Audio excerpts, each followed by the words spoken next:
Hey guys, Weeb here. Welcome back to another video by Variety MMOs. Today we're going to be covering 10 noob mistakes to avoid in pso2 New Genesis. And these 10 mistakes will hopefully help you avoid a lot of mistakes people have been making the first couple of days, in which has slowed down a lot of people's progress and admittedly made people frustrated because some mistakes can be quite disastrous.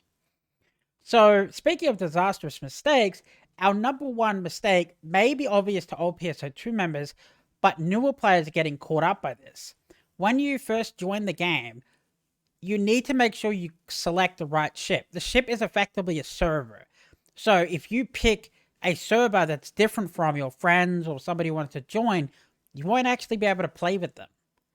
So, if you're intending to play with somebody else, make sure you pick the same ship as them. Otherwise, you're really going to regret it later. So another common mistake that people make when joining the game is they see these containers. And in some areas, you'll see a lot of them. For example, container, there's one over there, and one over there, and another one over there.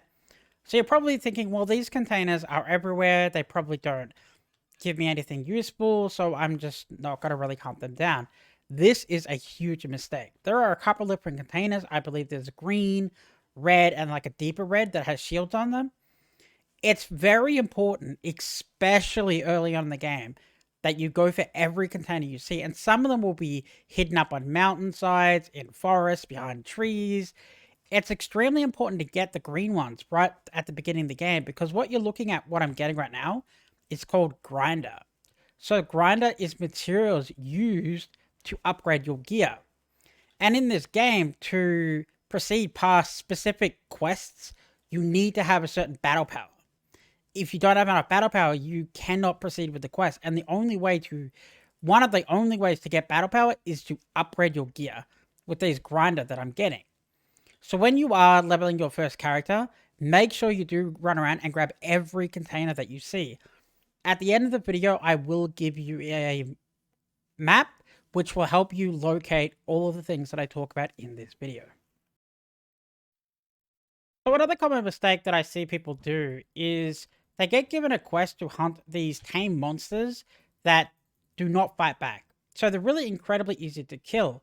However, what's important here is that these tame monsters will actually give you meat. So you want to get meat and you want to make sure that you farm fruit, like on that tree located over there in front of me. And you combine these together to cook. So I won't do anything on cooking in this video. However, the cooking does give you good buffs, and it's relatively easy and straightforward.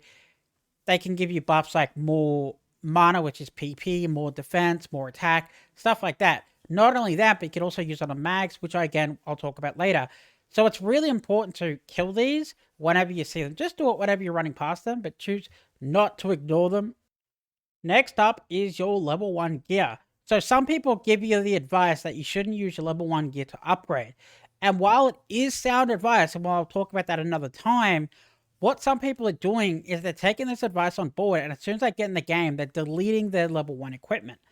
So as you can see here, if I go to rarity, I have a bunch of level 4 stuff and a bunch of level 3 stuff. So I do have a lot of high level equipment. But that's different for a new player. A new player has battle power requirements they have to meet. And if you go down to here and do this and convert to cash, like some people are, what this is doing is it gets rid of all your level 1 gear that you need to use to upgrade your battle power. Now, if you come from PSO2, it doesn't matter. However, if you are a new player, you need this gear to fuse it with your equipment like it shows you in the campaign. Otherwise, you will not reach your battle power requirements and you hit a wall. And you basically just have to grind mobs until you get more gear, which is pretty painful. Long story short, save your level 1 gear to use it at the beginning of the game. Once you get level 3 and level 4 equipment, you can then sell it. So next up, side quests. So a lot of your side quests will come from Digger here. And some of your side quests will come from located over here in the city. What people are doing is they do their side quests, and they assume they're done because they disappear off the map, which is true to a point. But you'll get a quest that'll, for example, say, get 830 battle power, get 1000 battle power. It's a main storyline. when you reach that battle power requirement and then do that quest, it unlocks more side quests. So make sure you always come back and check. If you look at my mini map now, you can see the side quests over there and quests down there. And the icon will look like this on the map. So it's really important that you do these quests because they give you stuff like items, XP, knowledge, and Mesta. So make sure that you do check it after you complete your main storyline battle power requirement quests. Okay, next up is your battle power. So when you're doing your main storyline, you're going to have to break battle power requirements. And one of the ways that people are doing that most people aren't aware of is using your skill points. So if you open up your map, you'll see a bunch of things that I have located that you do not. Again, I'll put this at the end of the video so you can locate them all. But if you go and get your skill points, you can go into your class trainer and do this. So if I learn class skills, you notice that Force has 17 points spent because the Bax was 20. And the Tetra has no points spent. So if I go back to change class, go to subclass, the Tetra gives me no battle power. The Force gives me plus 51 just because I have the skill points spent. You can get all the skill points in the game at about 950 to 1,000 battle power. So it'll really help you get over that hump when you're in that need for that little bit of extra battle power to continue the main storyline. Next up is do not spend all of your battle power on a level 1 weapon. Now, I know it's really tempting because you're really trying to reach those CP requirements, the battle power requirements, to fuse everything into a level 1 weapon and get it up to like level 30. Now, you want to get it up to probably like level 15 or 20 to beat those battle power requirements to continue the storyline. But you also just want to level a little bit higher and use your skill points to get higher.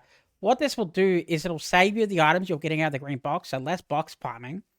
It'll save you a lot of Mesta, and you'll just have more of it to upgrade your better equipment. Because if you upgrade your level 1 all the way up, then you change to a level 3 and you put the level 1 in there, it's just not as much XP.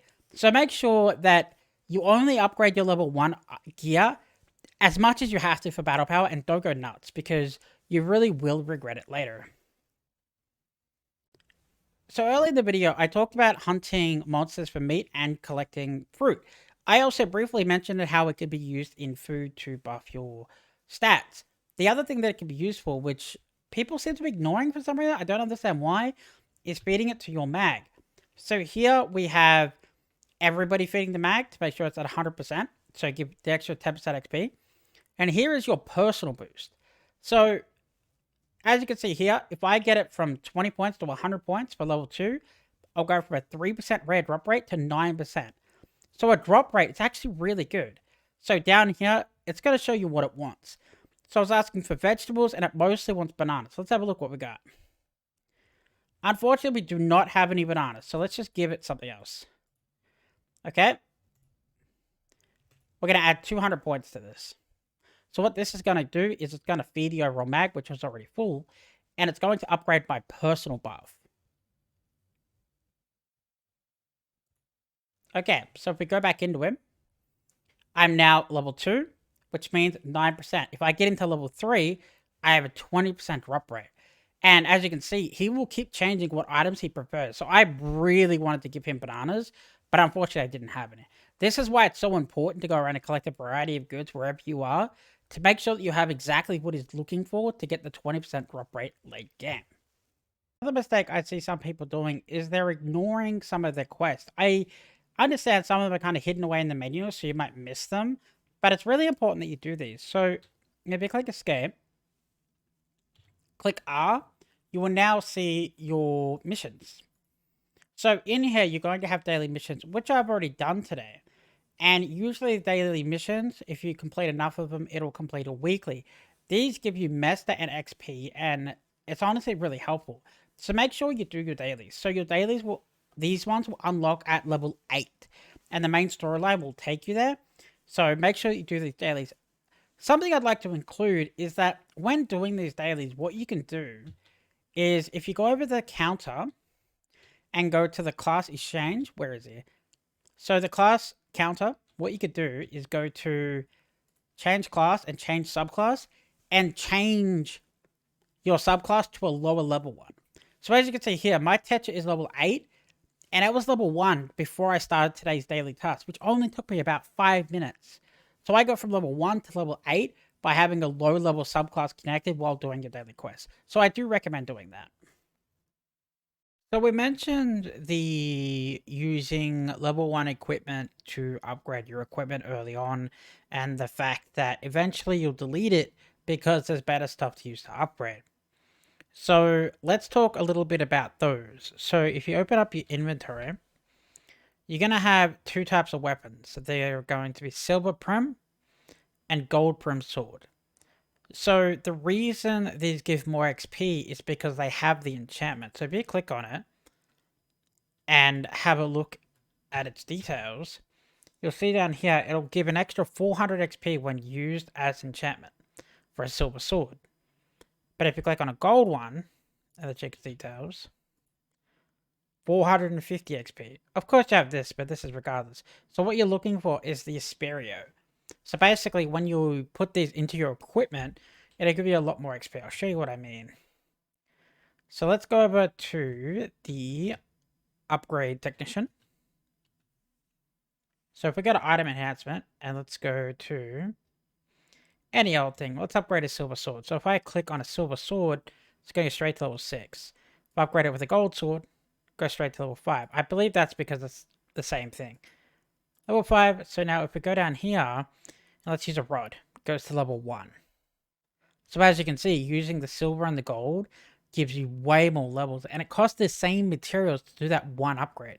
So the less total amount of upgrades that you do saves you a lot more money and grinder for later on in the game. So it is highly recommended that you use the gold and the silver swords once you're a little bit further into pso2 and New Genesis. So a few times in today's video, I talked about a map that can be used to collect your chests and stuff like that. The map that I would recommend looking at is this one here. So I had no part in making this. This is just an available free to use resource for everyone. So I'm trying to get the message out there that if you are looking for a map to help you look for items throughout the game, that I'd recommend using this. I will leave the link below the video. So in here, you can see that some things are outdated. It'll tell you when they're outdated and they're consistently upgrading and updating. So you can turn containers on and off and stuff like that. Find where all the containers are located. You can turn main objects like cocoons, region mags on and off. So this will help you keep track of where everything is located in pso2 New Genesis and help you get those items that, quite frankly, can take a long time to find if you don't have some kind of guide. Hopefully this map, along with today's 10 mistakes, will help you avoid the common mistakes that people make and have a pleasant experience in New Genesis pso2. Thanks for watching, guys. Peace.